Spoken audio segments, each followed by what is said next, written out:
défi pour l'environnement, et ils vont tous les deux en fait faire une synthèse de vos questions au fil de l'eau pour les poser à nos conférenciers. Donc la conférence va se dérouler en 5 parties, hein, c'est Frédéric qui va commencer, et puis ils vont répondre à certaines de nos questions, et puis à bien d'autres, hein. Donc ils vont nous présenter d'abord la forêt française, et tout particulièrement la forêt publique française, hein. Et puis répondre aux questions. La forêt peut-elle être une alliée pour nous aider à atteindre les objectifs de la COP 21, soit de limiter la progression du réchauffement de la planète de 1 à 2 degrés d'ici 2100, hein, pourquoi pas, hein. Et bon, écoutez, à vous, hein, vous avez tout le temps, vous avez 1 heure devant vous, et un peu plus si de besoin, s'il y a beaucoup de questions. Merci, merci à vous. Et Frédéric, oui, vous pouvez y merci aller. Thérèse. Est-ce que vous pouvez me lancer la présentation, s'il vous plaît? Oui, Marc. Ah, il faut que ce soit moi qui la présente. Ok. Ok, je vais l'ouvrir.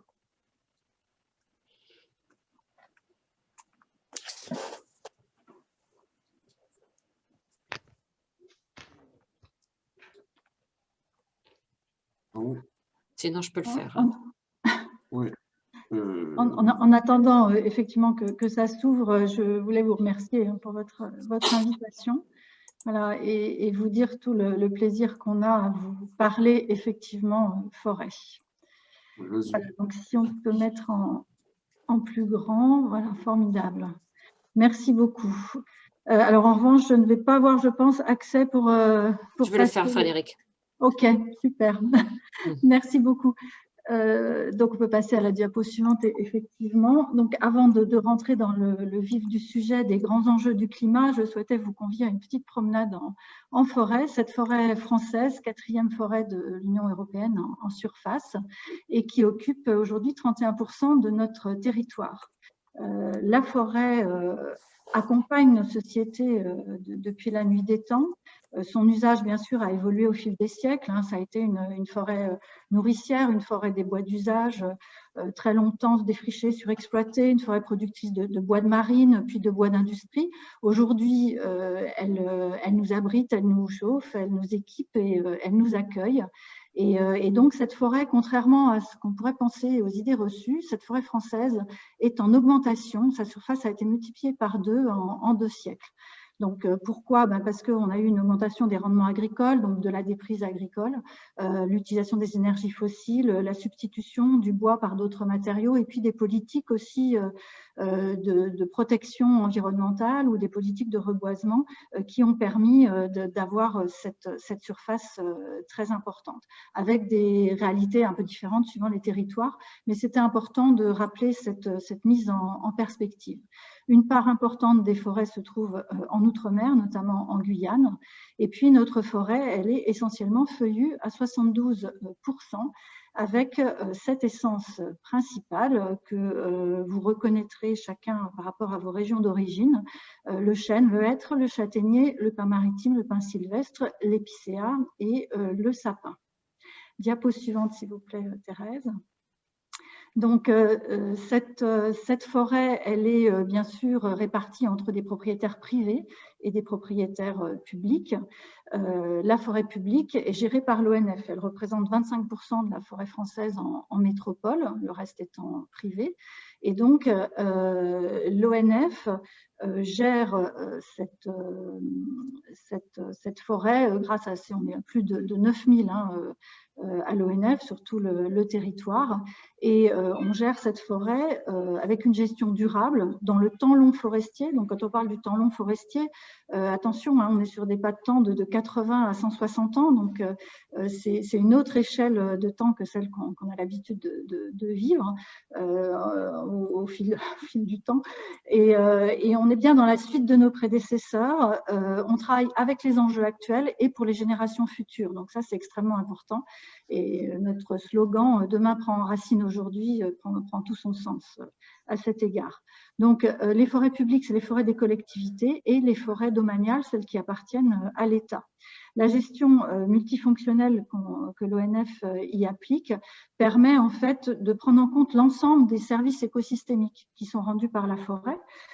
donc toutes ces dimensions avec 4 grands objectifs: valoriser la ressource en bois, protéger l'environnement et la biodiversité, prévenir et gérer les risques naturels et accueillir tous les publics en forêt. Donc systématiquement, à des degrés bien sûr différents, puisqu'une forêt littorale va être différente d'une forêt périurbaine ou d'une forêt rurale, mais sur chaque forêt publique, on essaye de concilier ces différents objectifs pour en faire finalement une gestion du type des solutions fondées sur la nature au sens de l'UICN, qui permet de concilier l'ensemble des bénéfices et de répondre aux défis de société.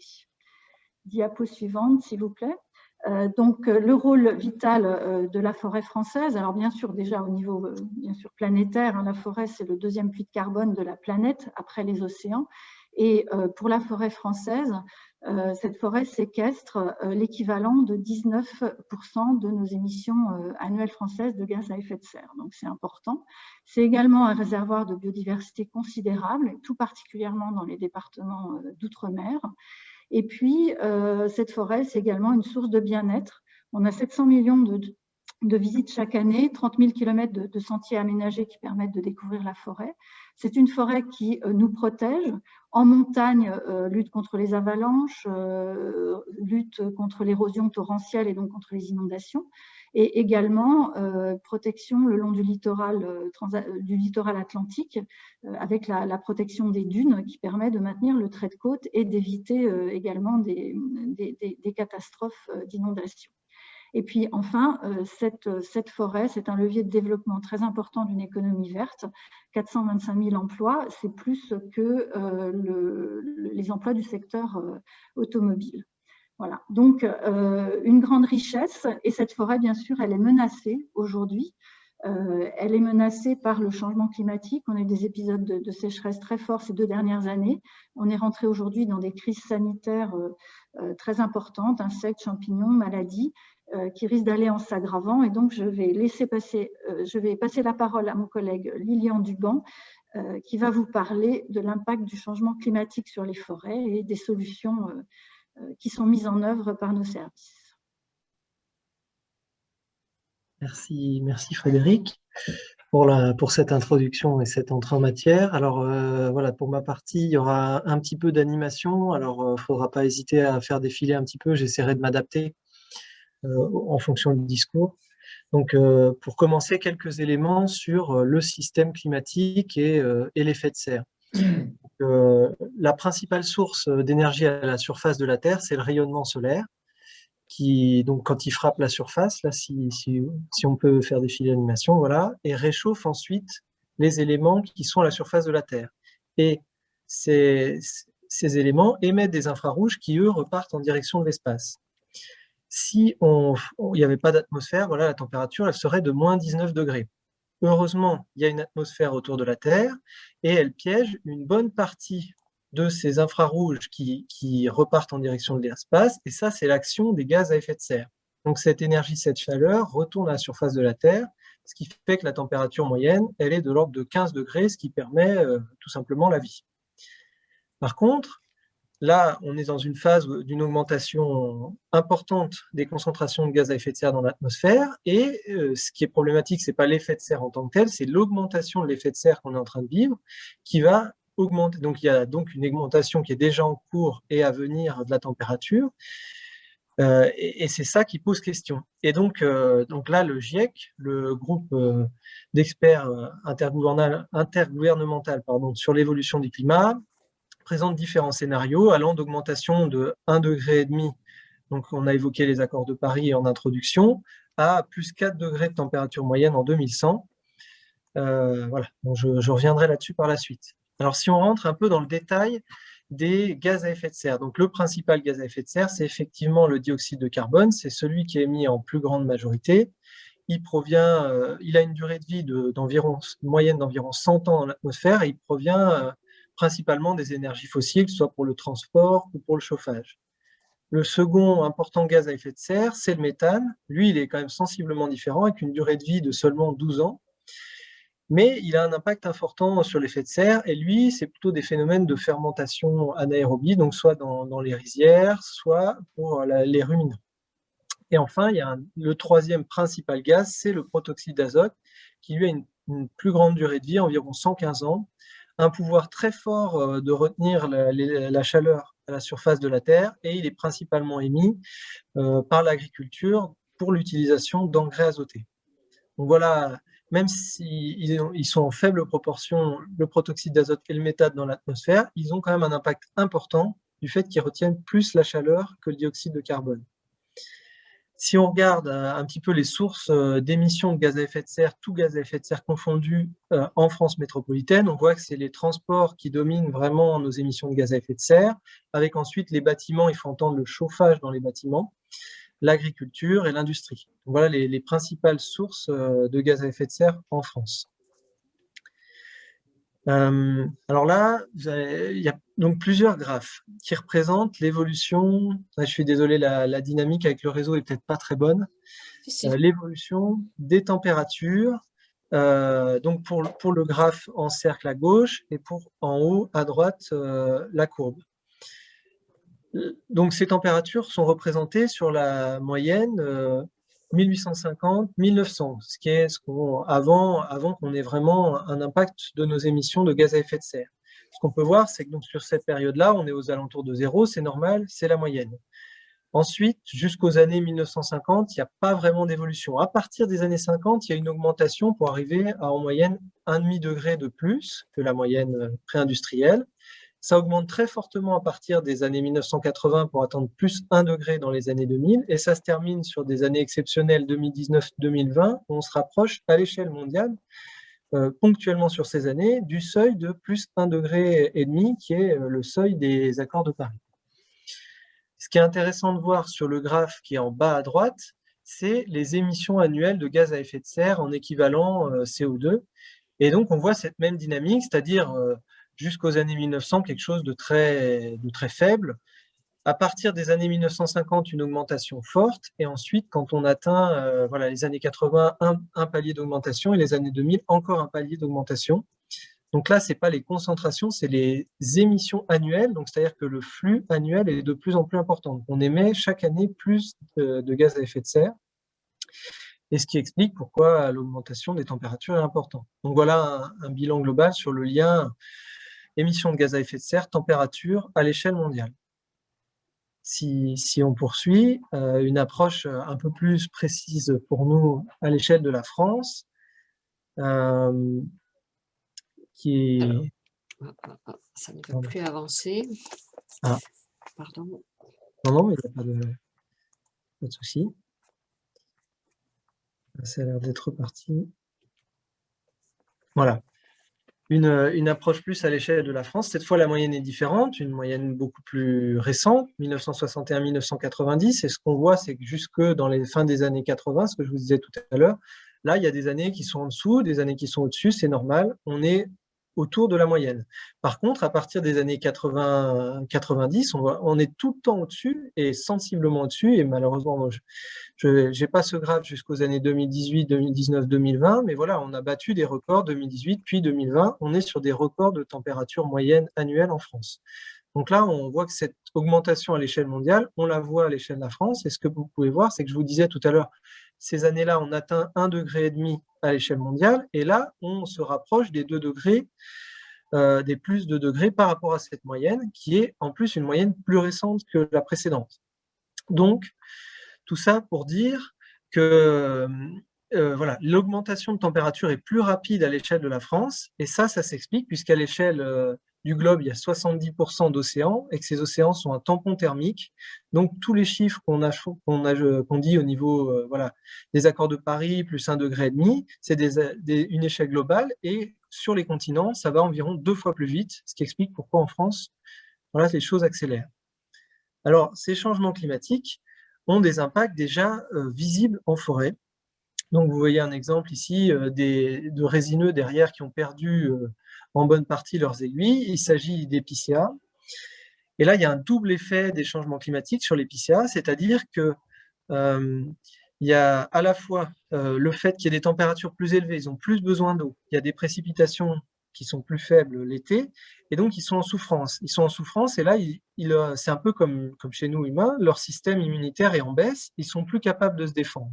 Et en face d'eux, ils ont des parasites, là, pour ce cas-là, c'est des petits insectes, qui eux sont favorisés par la chaleur, puisqu'ils peuvent mieux se développer, plus les températures sont élevées, mieux ils se développent. Et la conjonction donc, de ces deux facteurs fait qu'on a une épidémie de scolytes sur l'épicéa, c'est des centaines de milliers d'hectares qui ont été rasés, enfin où les épicéas sont morts, et on est obligé de faire des coupes rases dans la plupart des cas. Voilà, donc ça c'est le phénomène sanitaire majeur et qui est doublement relié au climat. Voilà, j'ai cité d'autres essences, malheureusement dans des plus faibles proportions, mais malheureusement d'autres essences sont aussi touchées. Donc Frédéric parlait tout à l'heure des grandes essences feuillues. Ben, voilà, on a le hêtre qui est une grande essence feuillue et qui commence d'être sensiblement touché là par les évolutions du climat. Et un autre résineux à droite qui est le sapin pectiné, où là aussi c'est un couple d'un petit insecte qui est favorisé par la température et des arbres qui sont stressés. Globalement, c'est des arbres stressés qui n'arrivent plus à survivre, qui sont au bout du rouleau. Et ça, on le voit de plus en plus ces dernières années. Alors, là, un petit bilan pour tracer l'impact des différentes utilisations des sols sur nos émissions de gaz à effet de serre. Donc là, on voit que si on fait la moyenne, les zones urbanisées, ce n'est pas une surprise, mais aussi les cultures émettent globalement des gaz à effet de serre à l'échelle du territoire métropolitain. Par contre, ce qu'on peut avoir, c'est les prairies et les forêts, elles, représentent un puits de carbone non négligeable, et Frédéric citait le chiffre de 19% de nos émissions, donc c'est quelque chose d'important, donc si on peut les afficher. Pardon. Et voilà. Et donc, c'est un puits, c'est vraiment le puits important. Donc, il y a un défi, mais ce qu'on voit, c'est que ce puits, c'est aussi le plus variable. On voit bien en 2000 la baisse importante du puits de carbone en forêt qui est due aux deux tempêtes de 1999 qui ont ravagé une partie de la forêt française. Et également, ce qu'on voit, c'est que donc, ça a repris depuis, mais par contre, ces dernières années, on est sur une baisse, et forcément, si on a des arbres qui dépérissent, si on a des mortalités, si on a des arbres stressés qui poussent moins, ils captent aussi moins de carbone. Donc voilà, on est sur une pente descendante, et j'évoquerai des solutions un petit peu tout à l'heure. Alors là, tout ce que je vous ai présenté, c'est soit du climat passé, en tout cas des observations, des choses qu'on peut faire, mais c'est intéressant de se projeter un petit peu dans l'avenir. Donc pour ça, on a besoin de modèles climatiques et de scénarios climatiques. C'est-à-dire des modèles qui font des calculs et des scénarios qui sont les scénarios du GIEC pour se dire, voilà, on réduit très fortement nos émissions, on est dans le cadre des accords de Paris, ce qui est représenté par le RCP 2.6 ici, si on fait défiler, voilà. Ou on peut aller, il y a sur des scénarios intermédiaires, le RCP 4.5, on agit, mais on n'est pas, voilà, et donc le maximum, le 8.5, où on continue de fonctionner tel qu'on fonctionne actuellement, avec une augmentation aussi de la population, une augmentation de la qualité de vie dans des pays voilà, en développement, ce qui fait qu'on augmente très fortement nos émissions. Et il y a donc des scénarios intermédiaires. Et ce que vous voyez ici, c'est que ce que vous disiez tout à l'heure, le RCP 2.6, on n'est pas à 1,5 degré en France, on est plutôt en 2100 à plus de 2,5 degrés, et le RCP 8.5, on monte jusqu'à presque plus 7 degrés. C'est cet effet continent par rapport aux océans. Voilà, donc ça, c'est les modèles de Météo France et de l'Institut Pierre-Simon Laplace. Donc là, je vais vous montrer ensuite quelques résultats en 2050. Alors, on peut représenter ça en termes de carte. Donc là, on est sur le scénario 8.5, qui est le scénario, disons, où on continue nos émissions et qui est un peu celui qu'on suit quand même pour le moment. Donc là, on voit que pour la température moyenne annuelle, pas de surprise, il y a une augmentation globale, avec voilà, des zones qui sont plus en rouge ici. Si on passe ensuite aux précipitations annuelles, et bien là, on ne voit pas de grande différence. Globalement, les zones qui étaient plus chargées en précipitations restent plus chargées en précipitations, et inversement. Ce qui est intéressant, c'est de regarder la suite, les précipitations estivales. Et donc ici, j'ai pris l'exemple du mois de juillet, et on voit que la carte devient beaucoup plus rouge. Et ça, c'est vraiment problématique pour les arbres, puisque eux, ils ont besoin d'eau dans leur saison de végétation, du printemps à l'automne, et en particulier l'été, quand il fait plus chaud, ils ont besoin d'eau. Et donc, la quantité globale d'eau est la même, mais elle est concentrée l'hiver. Et c'est un double problème, puisque l'hiver, on a des inondations qu'on subit de manière récurrente ces dernières années, et l'été, quand les arbres auraient besoin d'eau, ils sont en manque d'eau. Et donc, à la fois le manque d'eau et l'augmentation de la température est traduite par le déficit hydrique, c'est-à-dire le besoin en eau des arbres qui n'est pas satisfait. Et donc là, bon, c'est pas tranché, mais on voit quand même la carte qui devient plus rouge, et c'est ce facteur-là, ce manque d'eau alors qu'ils en auraient besoin, qui va vraiment fragiliser les arbres. Donc voilà ce qu'on peut donner comme projection du climat. Quelques éléments sur le climat et quelques éléments de projection.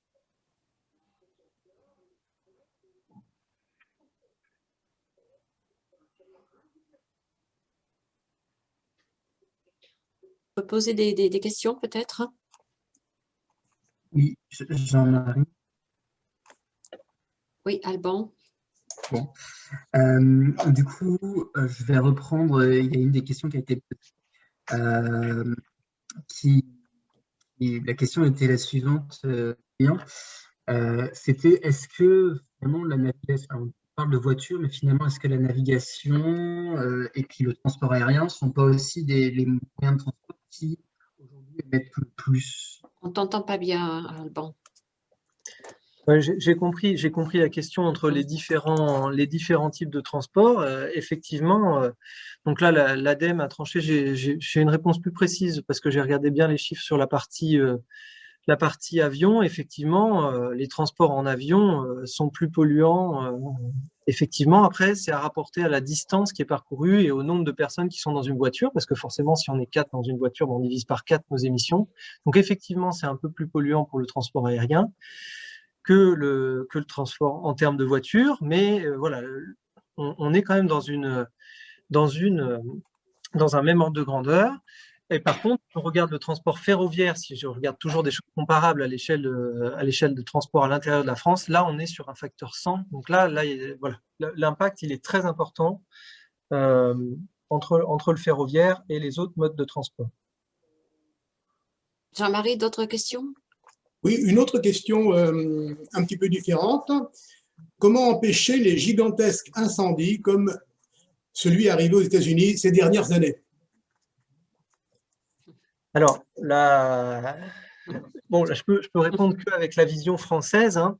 Donc, on a quand même des territoires qui sont quand même très différents. Ils ont des très grands espaces naturels peu peuplés, avec peu de voies d'accès. En France, on a quand même une densité de population beaucoup plus forte dans nos forêts qui sont soumises au risque incendie, alors qu'ils vont augmenter, hein. On va sortir de la zone méditerranéenne et du sud-ouest en France à l'avenir. Donc, bon, la solution qui est développée en France et qui fonctionne bien, c'est une stratégie précoce, avec une détection très précoce des incendies et d'intervenir avant qu'ils prennent de l'ampleur. Et voilà, c'est une stratégie qui est très efficace, hein, voilà. Après, dans leur contexte, c'est difficile de généraliser la réponse française qui est positive, hein, enfin, qui est facile dans notre territoire. Voilà, je ne voudrais pas parler en leur nom en termes d'autres pays, c'est compliqué. Mais en tout cas, la stratégie française fonctionne bien. Eh bien, pas d'autres questions pour l'instant. Il y a celle qui est sur la crise actuelle. Est-ce que la crise actuelle, Lilian, est-ce qu'on imagine que la crise actuelle sanitaire a eu un impact peut-être positif? Est-ce qu'on a déjà quelques chiffres qui permettent d'imaginer les retombées de cette crise? Oui, effectivement. Alors bon, il y a quelques chiffres qui commencent à s'avancer. Il faut toujours attendre un petit peu pour avoir des chiffres précis en termes. C'est toujours avec 1 ou 2 années de décalage sur les émissions, mais effectivement, le fait de la très forte diminution des transports, effectivement aériens, mais aussi les transports du fait qu'on a nous été confinés, hein, avec nos transports individuels. Il y a eu une baisse, effectivement. Alors les chiffres étaient avancés de l'ordre de 7% par rapport aux années précédentes. Voilà, je pense qu'il ne faut pas retenir forcément ce chiffre, mais effectivement, sur l'année 2020 qui a été très particulière, le fait qu'il y ait eu moins de déplacements du fait des confinements, qu'ils soient internationaux ou intranationaux, il y a effectivement une baisse qui s'est ressentie. Et merci beaucoup. On passe maintenant la parole à Cyril. Bonjour à tous. Alors, j'ai un nom un peu barbare dans la liste des personnes. Je peux activer la vidéo si vous le souhaitez. C'est mon nom. Est-ce que vous m'entendez? C'est Cyril? Ouais, Oui. Cyril, Oui, on oui, t'entend. il faut Ouais. active ta Très vidéo, bien. oui, oui, bien sûr, oui. Très bien. Ok, donc, bonjour à tous et ravi d'être avec vous. Je vous propose de passer directement au slide, s'il vous plaît. Alors, si ça veut bien avancer. Ouais. Voilà, donc il y a quelques chiffres qui ont été évoqués par Lilian par rapport aux émissions de gaz à effet de serre au niveau de chaque habitant. Ce qu'il faut savoir, c'est qu'à l'échelle de la France, ça représente à peu près 450 millions de tonnes qui sont émises chaque année par les secteurs émetteurs. Et donc, face à ce constat, en fait, la France a décidé à la fois au niveau européen, mais aussi au niveau international, de se doter d'objectifs plutôt ambitieux, en se fixant l'objectif de la neutralité carbone à l'horizon 2050. Et donc, lorsqu'on parle de neutralité carbone, en fait, concrètement, ça veut dire que toutes les émissions résiduelles vont être compensées par de l'absorption, donc typiquement ce qui peut se dérouler en forêt. Donc, pour arriver à cet objectif, comment est-ce qu'on fait? La loi pour la transition écologique et la croissance verte fixe à chacun des secteurs émissifs ce qu'on va appeler des budgets carbone. Donc, le secteur industriel, le secteur de l'agriculture, le secteur des transports vont avoir chacun des objectifs chiffrés à des horizons de temps donnés. Et en fait, le fait de donner ces objectifs qui sont fixés dans la loi va permettre à chacun des secteurs de se mettre en ordre de bataille pour atteindre ces objectifs.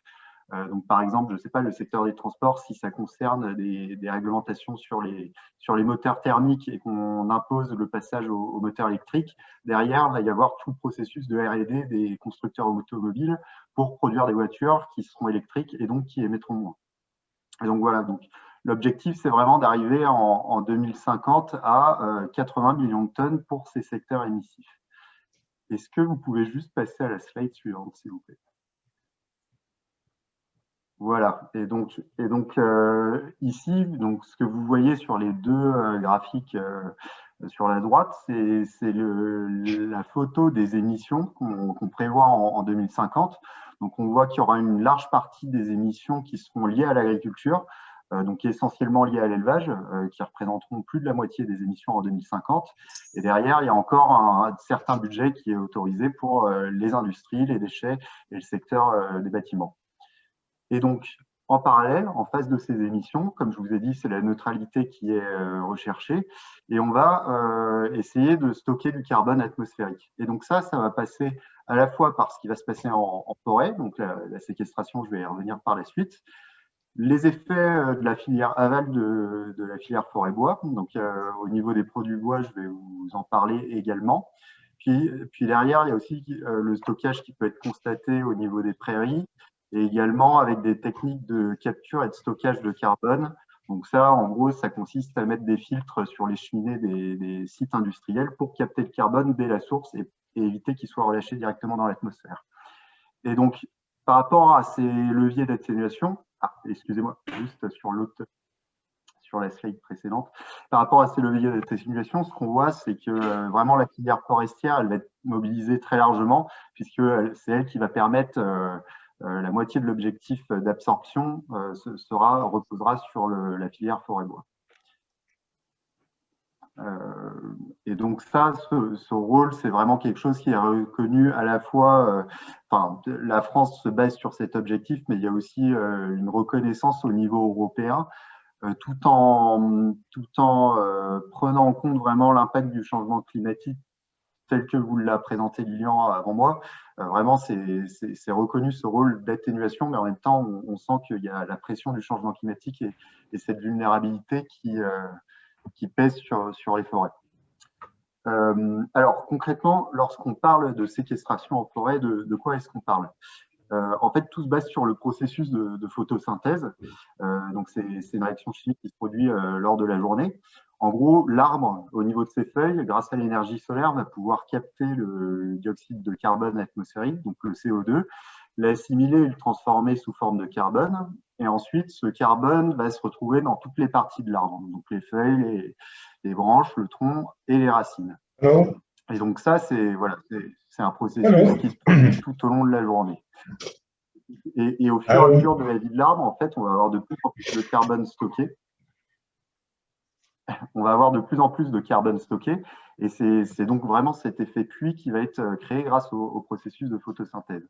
Ce qu'il y a d'important aussi lorsqu'on regarde la forêt et que le grand public ne considère pas forcément, c'est que certes, il y a cet effet de stockage dans la biomasse vivante dans les arbres, mais il y a aussi tout un processus de stockage dans les sols.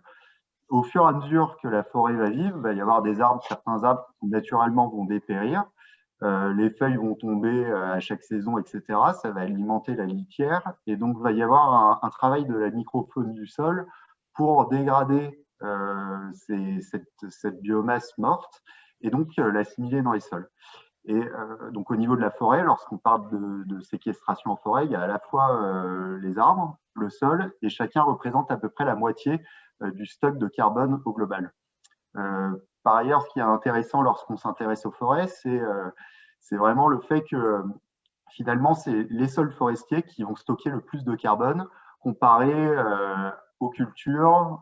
Donc ici, vous avez l'exemple des vignes et des vergers, mais également, bien sûr, par rapport au sol artificialisé. S'il vous plaît, voilà. Alors, par rapport à la capacité de stockage en forêt, donc toutes les forêts ne vont pas être équivalentes. Donc, ça va dépendre des conditions géographiques et climatiques. Donc, par exemple, ce qu'on constate, c'est que les forêts méditerranéennes, au global, elles vont stocker moins de carbone que les forêts continentales ou océaniques. Et donc, ça s'explique à la fois par la nature des sols, qui vont être plus ou moins riches et donc permettre une croissance plus ou moins importante des peuplements. Et ça va aussi être lié aux essences qui vont être présentes dans ces différentes forêts. Donc, par exemple, vous regardez voilà, selon qu'on va avoir des forêts constituées d'essences résineuses ou feuillues, on ne va pas avoir cette même capacité de stockage. Quelque chose que vous ne voyez pas sur ce graphique, c'est aussi l'effet âge de la forêt. In fine, à condition constante, en fait, lorsqu'on va étirer le temps d'analyse pour le stockage de la forêt, elles vont atteindre une certaine limite de stockage carbone. Donc ça c'est sur le temps long. Mais selon qu'on considère une forêt résineuse ou constituée de feuillus, le rythme de stockage ne va pas être le même. Donc, dans ces jeunes années, ce qu'on sait, c'est que les forêts résineuses vont avoir tendance à pousser plus vite et donc absorber plus rapidement du carbone atmosphérique comparé à des forêts feuillues. Par contre, lorsqu'on considère le très long terme, les deux stockages sont globalement équivalents. Je vous prie, voilà. Alors, tout le carbone qui a été stocké lors du processus de photosynthèse dans les arbres, bien sûr, lorsqu'on va exploiter le bois et lorsqu'on va le couper pour en faire différents produits, ce carbone ne va pas être émis directement dans l'atmosphère. Il va rester stocké dans le produit bois. Et donc ici, ce que je vous ai mis, c'est les différents usages du bois qu'on peut avoir. Classiquement, nous, côté forestier, on les classe en 3 catégories. Donc le bois d'œuvre, qui va regrouper l'ensemble des usages du bois les plus nobles, donc la construction, la tonnellerie ou les meubles, l'ameublement. Ensuite, il y a la catégorie de bois industrie, donc tout ce qui va être palette, carton, et enfin le bois énergie. Et donc, par rapport au stockage carbone, ce qui est intéressant, c'est que tout au long de la durée de la vie du produit, le carbone va être stocké dans ce produit bois. Et donc, les usages les plus nobles vont permettre en fait de stocker le carbone plus longtemps avant qu'il soit réémis dans l'atmosphère. Donc ici, vous avez des durées de vie qui sont indiquées pour les différentes catégories du bois. Un des facteurs qui est très important par rapport à cette durée de vie, c'est vraiment notre capacité à recycler ces différents produits bois. Donc, par exemple, si on a utilisé un produit bois pour de la construction et que derrière, une fois l'ouvrage arrivé à son terme, on le réemploie pour en faire des palettes ou pour en faire du carton, et puis, in fine, une fois cet usage terminé, on l'utilise comme source d'énergie, on aura vraiment optimisé la durée de vie du produit bois et on aura permis d'éviter de relarguer du carbone dans l'atmosphère avant de… Voilà. Donc ça c'est une donnée très importante. Ensuite, il y a aussi cette question de hiérarchisation des usages qui est très importante. Il faut vraiment, pour chaque arbre, avoir le bon usage afin de maximiser sa durée de stockage du carbone. Et derrière, comme ça a déjà été souligné par mes collègues, il y a des enjeux d'économie locale. Donc le bois, c'est typiquement une ressource locale, génératrice d'emplois. Et aussi, c'est un matériau qui a des propriétés très intéressantes pour la construction, notamment en termes de facilité de construction et de pouvoir isolant. Je vous prie de passer à la slide suivante, s'il vous plaît. Donc voilà, donc on a vu les deux premiers leviers qui reposent un peu sur le même processus, le stockage du carbone dans les produits ou dans la biomasse vivante.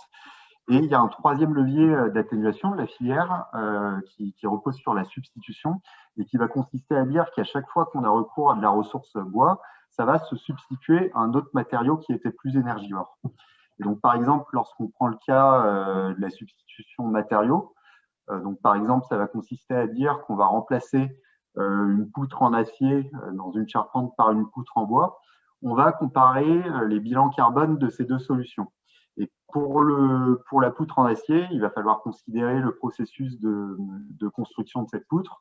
Donc voilà, il faut chauffer du métal à très haute température, ce qui requiert beaucoup d'énergie et donc beaucoup d'émissions. Derrière, pour amener la poutre sur le chantier, on va transporter cette poutre, elle est plus dense, donc forcément elle requiert plus d'énergie à transporter.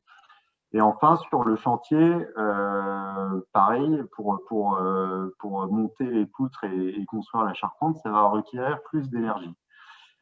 Et donc en fait, à chaque étape du chantier, on va faire ce bilan carbone, la solution en acier vs la solution en bois. Et à chaque fois, on va calculer quel a été le gain carbone lié à l'usage du bois. Et c'est ça l'effet de substitution. C'est ce qu'on va pouvoir valoriser sous forme de tonnes évitées. Et là encore, donc, il y a les enjeux d'optimisation de l'utilisation de la ressource qui sont prédominants. Vraiment essayer de maximiser les usages pour éviter un maximum de carbone relâché. Et aussi de recyclage, parce que par exemple, la poutre en bois qui a été utilisée par le bâtiment, elle aussi, elle peut être utilisée derrière à la fin de sa vie comme palette pour le bois industrie et aussi servir de source d'énergie et donc se substituer par exemple à des énergies fossiles. Et donc voilà, c'est illustré sur le graphique d'à côté, c'est vraiment l'idée de recycler les produits bois pour maximiser ces effets de stockage et de substitution. Et donc voilà, donc je vous ai présenté les 3 S, qu'on appelle les 3 S de la filière forêt-bois, donc pour la séquestration en forêt, le stockage dans les produits et la substitution. Et sur cette dernière slide, je voulais vous présenter un peu ce que ça représente en termes de bilan à l'échelle de la France de manière annualisée. Donc tout d'abord, sur le premier levier de la séquestration, ça représente un flux de stockage annuel de 96 millions de tonnes en France, soit environ 20% des émissions annuelles de la France. Lorsqu'on regarde le stockage dans l'écosystème, c'est 9,5 milliards de tonnes qui sont capitalisées, qui sont stockées, réparties à égalité entre les arbres et le sol. Ensuite, lors de l'exploitation, donc voilà, ici vous avez le schéma de la filière, on va avoir tout processus de production des produits bois. Et donc on va avoir deux types de produits bois, à la fois les produits bois matériaux, donc qui vont représenter un stockage vraiment dans ces produits bois de l'ordre de 380 millions de tonnes. Et là ici vous avez la filière bois énergie qui vient d'apparaître. Et donc quand on regarde les effets de substitution pour ces deux filières, alors, je vous prie d'appuyer 2 fois, s'il vous plaît. Voilà, donc lorsqu'on regarde les effets de substitution pour ces deux filières, donc il y a 16 millions de tonnes pour le bois matériaux et 18 millions de tonnes pour la substitution énergie. Et en gros, ça représente ces deux effets de substitution chaque année 8% des émissions de gaz à effet de serre de la France qui sont évitées grâce à ces 2 leviers. Donc, c'est vraiment pas négligeable. Et ce qu'il faut savoir par rapport à ce que je vous avais présenté en début de mon intervention, c'est vraiment la stratégie de réduction des émissions de la France se base vraiment sur un recours accru à ces produits bois. Et donc, ces effets de substitution et de stockage dans les produits bois sont vraiment amenés par la suite à augmenter en France. Voilà pour moi, je suis à votre disposition si vous avez des questions.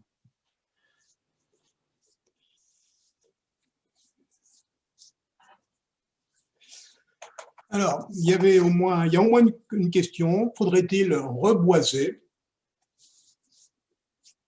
Alors, effectivement, lorsqu'on parle de tous ces effets, et notamment de valorisation dans les filières aval, bien sûr, ça suppose d'avoir une gestion durable de la forêt. Donc, tout ce qui va être coupé en forêt pour faire du produit bois, derrière, il faut bien sûr avoir reboisé pour pérenniser la ressource et continuer à pouvoir bénéficier de ces effets de substitution et de stockage. Ça, c'est le premier point. Le deuxième point, et c'est directement en lien avec l'intervention de Lilian, c'est qu'on voit que les forêts sont de plus en plus soumises à des risques climatiques, sécheresse, invasion, tempête, incendie, invasion de parasites, pardon, tempête et incendie. Et donc, en fait, avant même que les forêts arrivent à maturité pour produire ces produits bois, on va avoir des arbres qui vont dépérir et avoir des qualités moindres des qualités moindres. Et donc, ce qu'on fait en général, c'est qu'on va récolter ces forêts dépérissantes pour éviter la diffusion, par exemple, de maladies. Mais derrière, ce qu'il faut directement après, c'est reboiser et bien choisir les essences qui seront les mieux adaptées par la suite. Mais je crois que c'est le thème de l'intervention qui suit. Une autre question de Marie. Y a-t-il une différence d'effet de séquestration entre les forêts gérées et les forêts primaires? Alors, par exemple, en France, je ne crois, il n'y a pas de forêt primaire. Lorsqu'on parle de forêt primaire, en général, ça va être soit les forêts de Sibérie, les forêts de toundra qui vont être dans les latitudes au nord, soit les forêts tropicales qui n'ont pas encore été impactées par de l'activité humaine pour prélever du bois ou pour des activités de déforestation. Par exemple, lorsqu'on considère les écosystèmes tropicaux, c'est des écosystèmes où la température, l'humidité sont très élevées, donc on va avoir vraiment des conditions très propices pour une croissance de la biomasse importante. Et du coup, dans ces forêts-là, le stock sur pied va être très important. Par contre, ce sont des forêts qui sont très âgées, qui ont plusieurs centaines d'années, et du coup, elles ont atteint un équilibre en termes de stockage. Ce que je veux dire, c'est que ces forêts-là, en termes d'équilibre, il y a des arbres qui vont mourir, il va y avoir des trouées avec une éclaircie, des arbres vont pousser, mais globalement, lorsqu'on considère la forêt primaire à l'échelle globale, elle ne va plus avoir de flux entrant de carbone. Elle a atteint un certain équilibre.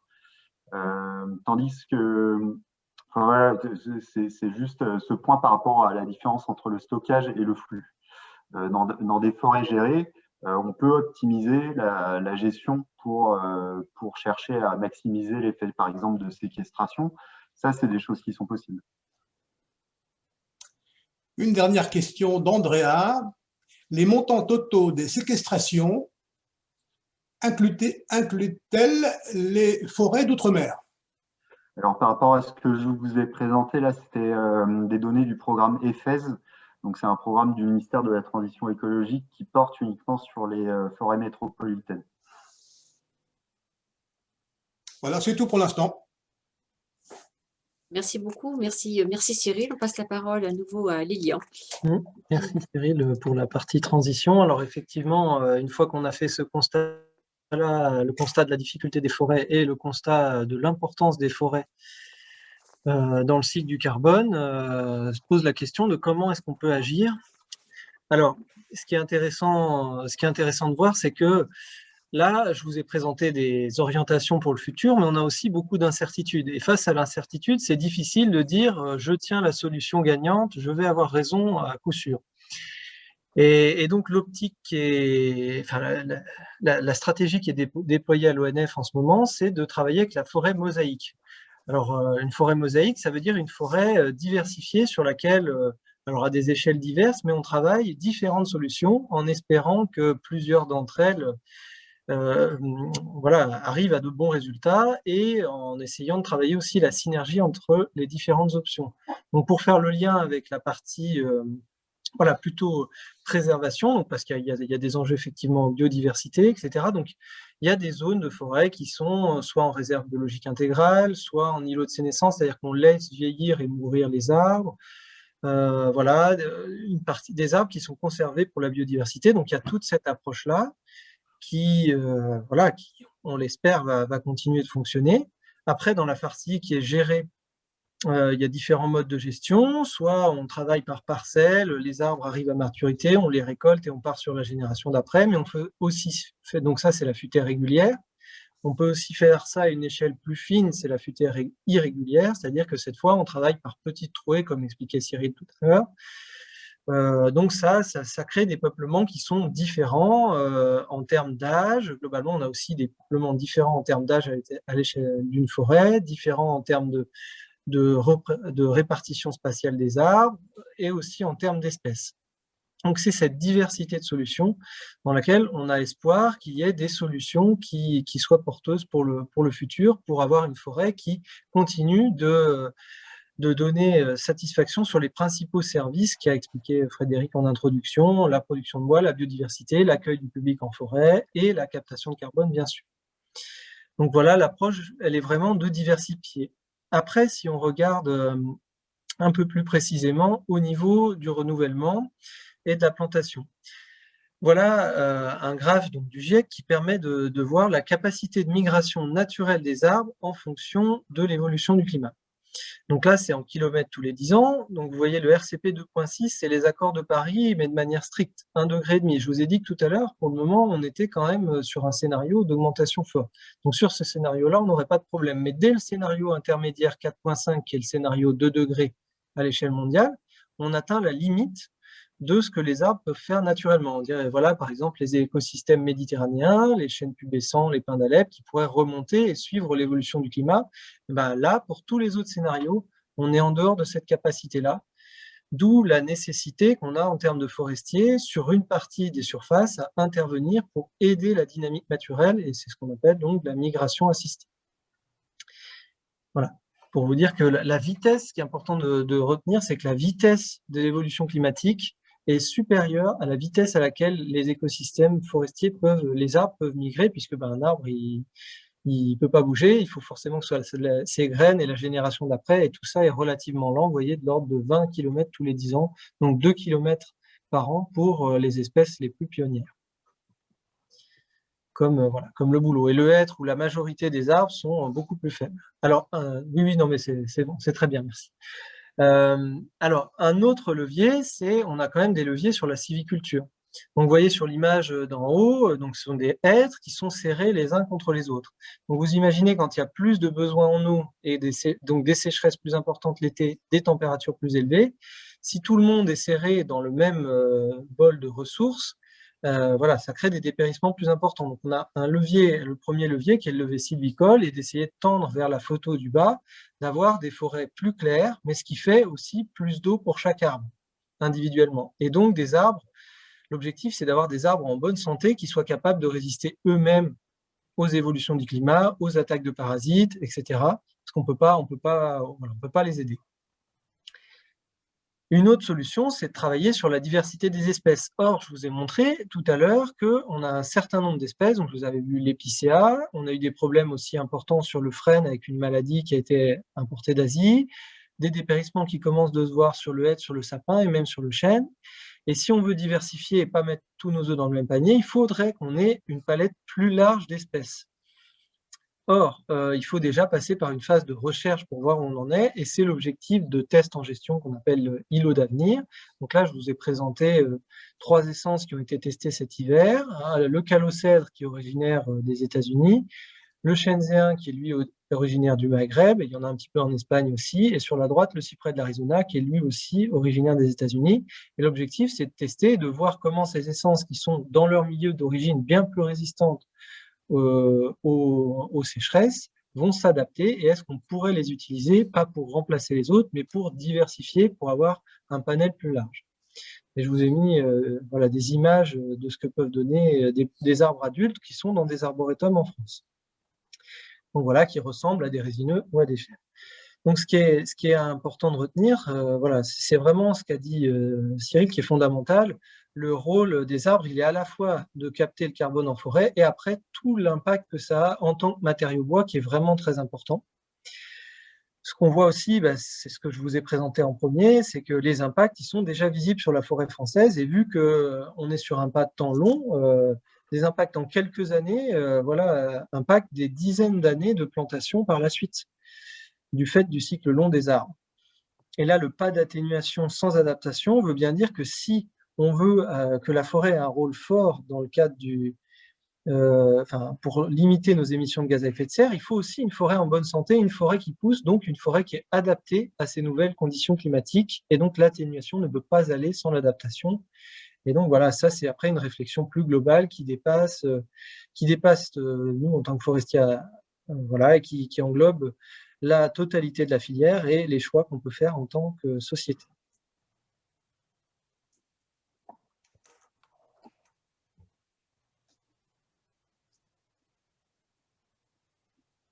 Merci beaucoup Cyril. Y a-t-il des questions, Jean-Marie et Alban? Oui, il y a un certain nombre de questions qu'on trouvait leur réponse dans l'exposé de Lilian, mais il y a une question plutôt. En introduisant des essences étrangères, ne risque-t-on pas une concurrence avec les essences autochtones?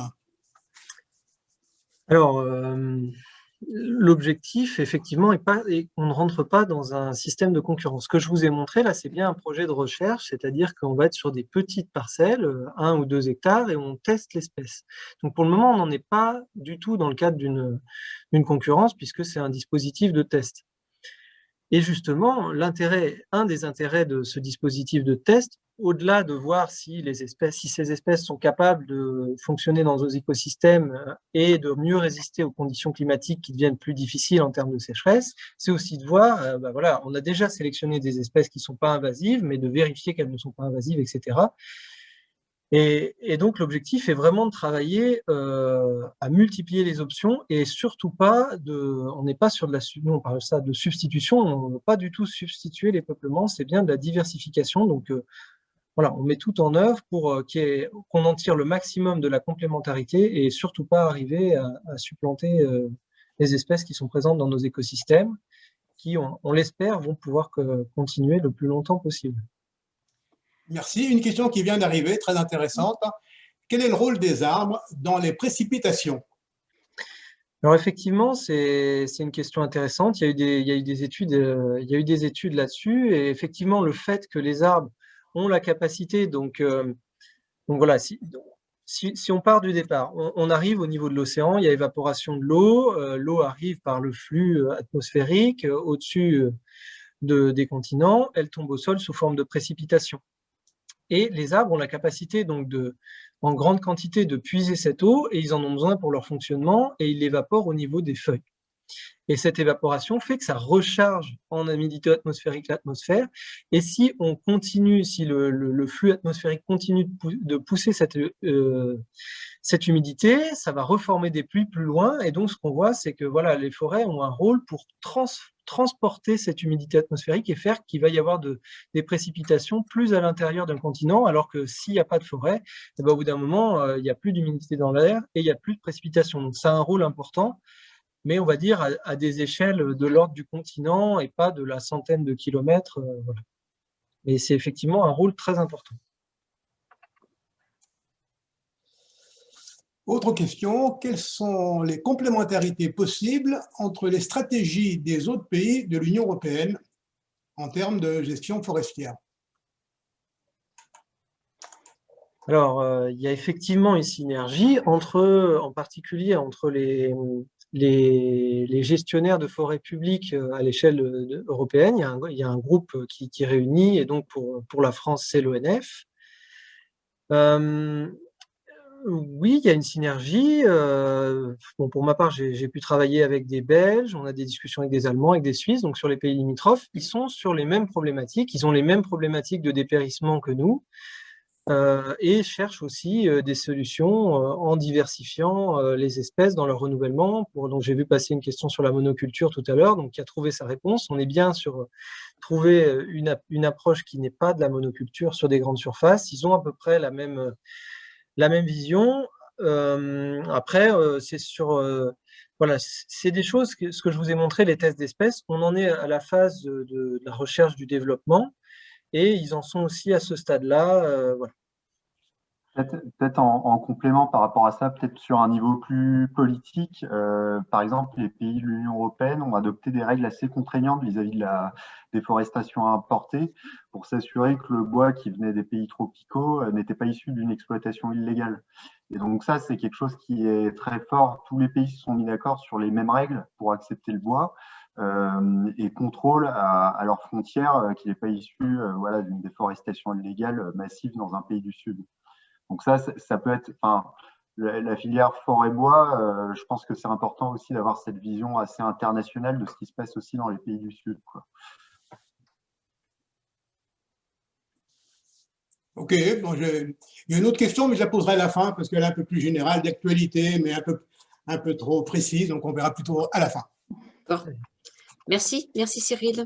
On repasse la parole à Frédéric. Oui, je vais apporter effectivement la conclusion suite aux différentes interventions. Qu'est-ce que finalement je peux faire moi par rapport à ces problématiques? Donc on a bien vu que les forêts sont notre bien commun, qu'elles sont essentielles à notre survie, qu'elles sont menacées par le changement climatique, et on a vu aussi qu'elles étaient une part de la solution pour ralentir ce changement climatique, et que garantir leur vitalité, leur pérennité était un enjeu qui nous concernait tous. Donc, comment je peux concrètement agir? Et c'est la diapo suivante, s'il vous plaît, Thérèse. Donc, avant toute chose, il faut s'inscrire dans une démarche, ce qu'on appelle la démarche ERC, c'est-à-dire évaluer, réduire, compenser. Ça veut dire quoi? Ça veut dire que concrètement, il faut déjà agir à la source. Il faut déjà limiter finalement nos productions de gaz à effet de serre. Et donc, c'est important d'évaluer, c'est-à-dire de mesurer quel est notre impact. Et cette mesure, elle peut être aussi bien pour un individu, pour un citoyen, que pour une entreprise. Bien sûr, les entreprises vont aller plus loin dans ce travail d'évaluation. Elles vont mettre en place aussi, l'individu ou l'entreprise, les moyens pour réduire son empreinte carbone. Ça peut être de dire je vais prendre le train plutôt que de prendre l'avion, ou je vais, pour une entreprise, adopter des process de production ou tout un travail sur mes matières premières pour réduire mon empreinte. Et puis, il y a toujours un solde qu'on ne peut pas supprimer. Et ce solde, on va le chercher à compenser, c'est-à-dire qu'on va planter, alors une des solutions, bien sûr, c'est de planter des arbres qui permettent de séquestrer, stocker, c'est les 3 S de tout à l'heure que Cyril a présenté, séquestrer, stocker et puis éventuellement substituer. Et donc, ces arbres qui vont être plantés vont permettre de compenser, vont apporter une additionnalité par rapport à cette lutte contre le carbone. Alors, en tant qu'individu ou en tant qu'entreprise, je peux agir en participant au financement de projets dans la forêt publique. Je peux faire un don, je peux faire un don sur notre nouveau dispositif qui est le fonds ONF Agir pour la forêt, qui en fait a été créé fin 2019 par l'ONF pour permettre à tous, aux particuliers et entreprises de toute taille, de s'engager pour la forêt. Donc là, c'est une démarche volontaire et philanthropique qui est au bénéfice de l'intérêt général et qui donne droit à une déduction fiscale, comme bon nombre d'actions d'intérêt général. Et on ne parle pas de compensation, on parle de contribution pour réduire son empreinte. Et ça permet de financer des projets de plantation, mais aussi des projets pour tous les services rendus par la forêt, donc biodiversité, les risques naturels, l'accueil du public, l'innovation, le patrimoine historique et culturel, et donc de financer des projets concrets sur la forêt française. On a eu l'année dernière 50 projets financés grâce au mécénat environnemental par ce système. Deuxième dispositif qui, lui, est beaucoup plus adapté en fait aux entreprises, parce que c'est un dispositif qui est plus lourd, c'est de rentrer en fait dans un processus de compensation officielle, certifié. Et en France, on a un dispositif certifié par le ministère de l'Environnement qui permet aux entreprises de compenser officiellement leur empreinte résiduelle, ce fameux solde. Il y a plusieurs méthodologies, il y en a 3, et il y a une méthodologie qui est particulièrement adaptée à la situation de nos forêts très touchées par le réchauffement climatique, des peuplements dévastés.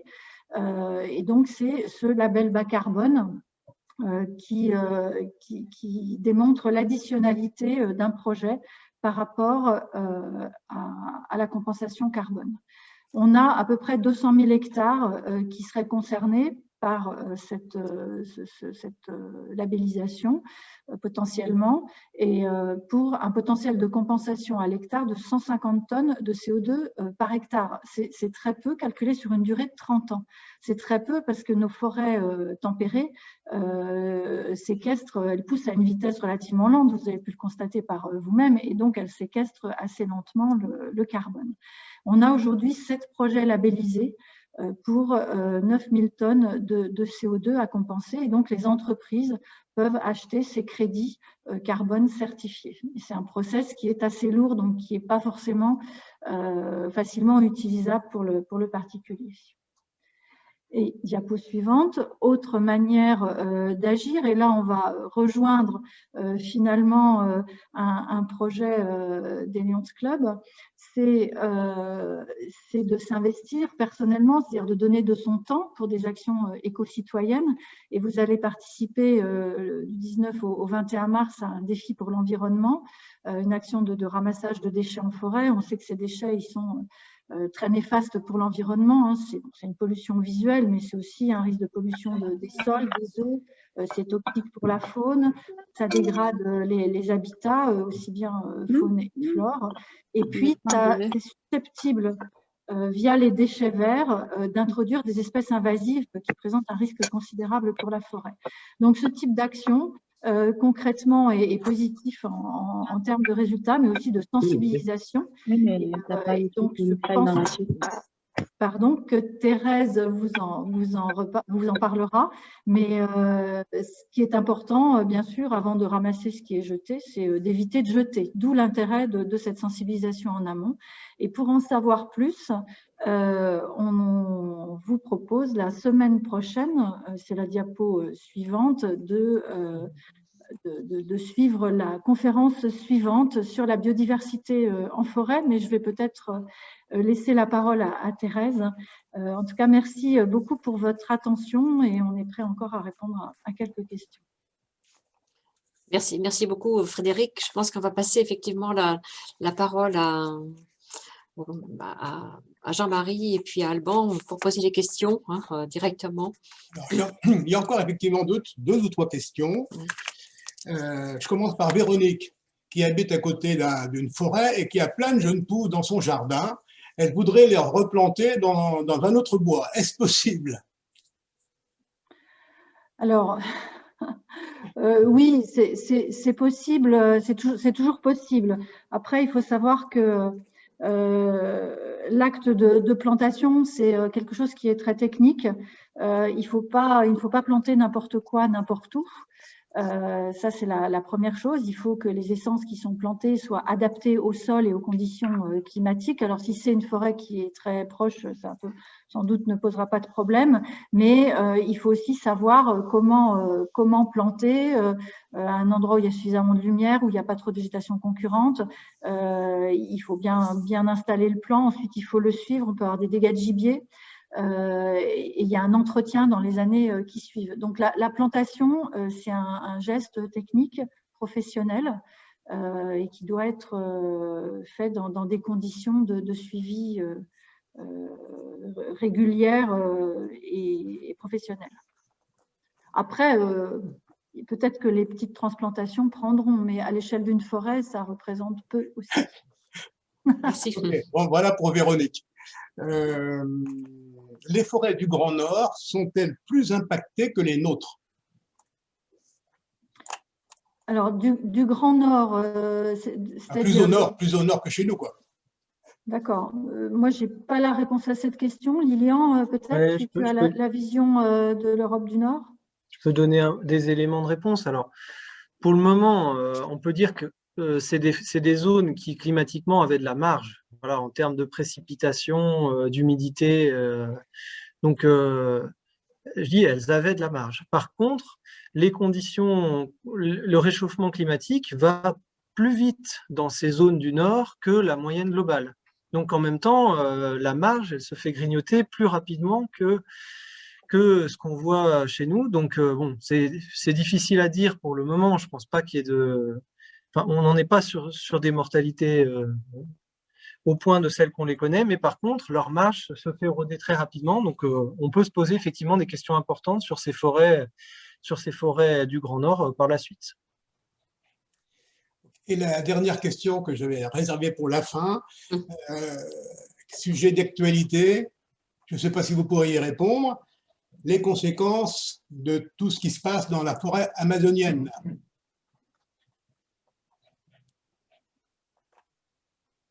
Bon, je te laisse peut-être intervenir, Cyril. Oui, mais par rapport à ça, en fait, est-ce que vous m'entendez? Ouais. Oui, on t'entend. En fait, par rapport à ça, essentiellement, c'est déjà le relargage de carbone. En fait, quand on va couper la forêt pour en faire des cultures de soja ou du pâturage, derrière, l'impact direct, c'est que tous les arbres coupés, en général, ils ne sont pas valorisés, ils sont brûlés. Et donc, c'est du carbone qui est directement émis dans l'atmosphère et qui participe au gaz à effet de serre. Et après, bon, bah, ça c'est des quantités phénoménales de carbone relâché. Derrière, l'Amazonie, c'est vraiment un énorme réservoir de biodiversité. Et donc, c'est vraiment, ça a aussi des conséquences dramatiques sur toutes les autres aménités de la forêt, quoi. Que ce soit sur la biodiversité, la préservation des sols, la création d'un microclimat, on en parlait avec le régime de précipitation. Enfin, voilà, c'est tout ça qui est impacté, quoi. Et potentiellement, un autre effet qu'on n'imagine peut-être pas, c'est aussi l'effet sur la santé des hommes finalement, parce que beaucoup de substances utilisées en pharmacopée proviennent de ces forêts tropicales. On fabrique des médicaments avec beaucoup d'éléments qui viennent de cette biodiversité sur la planète en général. Nous avons une question aussi de Jean-Pierre qui nous pose une question sur la pédagogie à l'école. Je crois qu'effectivement, vous faites beaucoup de pédagogie au niveau des écoles. Oui, je peux Vas-y, oui, Alban. Alban, je pense que c'est bien que ce soit toi qui intervienne. Ouais. Alors, je ne mets pas ma caméra parce que mon flux est vraiment pas bon. J'espère que vous m'entendrez bien. Effectivement, on fait l'accueil de scolaires. Il y a des forestiers qui ont aussi la capacité et les diplômes pour accueillir des scolaires. Et alors, c'est principalement en Île-de-France, hein, c'est là où on accueille des scolaires. Et chaque année, on accueille plus de 70 000 enfants rien qu'en Île-de-France. Ça, c'est une première chose. Ensuite, on a énormément d'opérations qui sont… Ah, je m'entends en double. On n'arrive pas à entendre Alban. Oui, on entend très mal Alban. Donc, il a parlé effectivement de l'accueil dans les sites d'accueil qui se trouvent en Île-de-France, autour de Paris, les accueils de scolaires avec des animateurs professionnels à l'ONF. On a aussi beaucoup d'actions qui permettent de sensibiliser. Et si vous regardez le programme, par exemple, de la Journée internationale des forêts sur le site onf.fr, vous allez voir qu'il y a tout un tas de jeux, de quiz, de contes, tout un tas d'animations qui sont proposées pour faire passer aussi des messages auprès des jeunes et des moins jeunes. Et puis, on a aussi un dispositif avec le ministère de l'Éducation nationale qui s'appelle La forêt s'invite à l'école, qui permet, dans des relations organisées avec les maîtres, puisque c'est essentiellement un dispositif qui se fait dans les écoles primaires, de faire des sorties en forêt et tout un cursus pédagogique au long de l'année. Voilà. Et ailleurs en province, on accueille aussi régulièrement en forêt les enfants des écoles communales, etc. C'est sans doute d'une manière plus libre et moins encadrée, mais tout aussi importante en termes de sensibilisation. Ça fait partie de la mission de l'ONF. On peut avoir la parole une seconde? Allez-y, monsieur De Nassau. De Nassau, je suis le conseiller CRPF pour la Meurthe-et-Moselle, ça vous dit quelque chose? Je suis au Lion Stop de Toul. Et je vous rappelle quand même que la forêt privée, c'est quand même 11 millions d'hectares, c'est 75% de la forêt française, et que nous aussi, dans chaque département, il y a une antenne CRPF à la disposition gratuite des gens et des services pour les conseils sur la forêt française, sur la forêt privée. Merci beaucoup, merci beaucoup. Merci, effectivement, c'est très important. Et je pense que par rapport à cet enjeu pédagogique, on est absolument main dans la main avec la forêt privée. Oui. On pourra faire une conférence sur la forêt privée un jour prochain. Une question très précise. La forêt va-t-elle vraiment pouvoir nous aider à limiter le réchauffement à 2 degrés maximum? En d'autres mots, nous sauver? Là-dessus, c'est vraiment le sens par rapport à la stratégie nationale bas carbone que je vous ai présentée. C'est vraiment, d'abord, on fait les efforts au niveau des secteurs émissifs, les secteurs industriels, les transports, l'agriculture, on fait tout ce qu'on peut, et c'est seulement à cette condition qu'effectivement, il y aura ce pouvoir d'absorption qui pourra être mis en face et qui nous permettra d'atteindre la neutralité carbone. Mais compter uniquement sur les forêts, c'est assez risqué, quoi. Une dernière question qui tombe très bien d'ailleurs, parce que je voulais souligner qu'Anne-Marie Beaubrun et Denise Lacroix sont des amis de Guadeloupe et de la Martinique, et justement, une question qui vient: qu'en est-il des forêts d'outre-mer? En un mot, ça va être difficile. Hein. Mais bon, même s'il n'y a pas de réponse, c'est peut-être pas grave, hein, mais je suis heureux de souligner la présence de ces deux amis. Par rapport au changement climatique, sur les forêts d'outre-mer, c'est ça la question? Oui, voilà. Lilian, tu as une réponse à apporter par rapport à l'impact aujourd'hui, ou tu n'as pas cette visibilité-là? Je n'ai pas une vision suffisamment précise. Peut-être Cyril pourra préciser. J'ai des connaissances un peu plus précises sur la Réunion, qui vit effectivement des épisodes de sécheresse ces dernières années qui étaient pas connus. Donc, il y a des perturbations aussi, même quand on est sur une île au milieu de l'océan. Mais je ne peux pas vous en dire plus. Peut-être en complément, dans la présentation que tu avais, Frédéric, on voyait que ça représentait 8 millions d'hectares. Donc, c'est un stock sur pied qui est considérable pour la Guyane, notamment, essentiellement dans la Guyane. Donc, c'est vraiment un stock sur pied qui est à préserver. Là où on a de la chance, je pense, en Guyane, c'est que globalement, il y a très peu de déforestation illégale. En tout cas, les autorités françaises y veillent. Alors, marginalement, il y a des activités minières, notamment illégales, qui se produisent et qui menacent de manière très locale cet écosystème, mais globalement, c'est plutôt bien préservé. Écoutez, merci beaucoup. Je pense qu'on va arrêter ici. Il est 19h20. Hein, on avait dit 19h, donc on va remercier en fait Frédéric, Cyril, Alban et Lilian, pardon. Voilà. Merci vraiment pour cette magnifique conférence. Vous avez répondu à beaucoup de nos questions. Hein. Il y a une autre conférence, effectivement, que vous allez faire le 8 mars. Hein.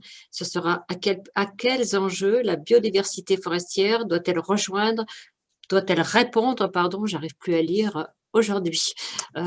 Donc, c'est aussi une belle question. Donc, merci. On peut continuer maintenant cette conversation avec celles et ceux qui souhaitent avoir des informations sur l'organisation de la journée du 20 mars.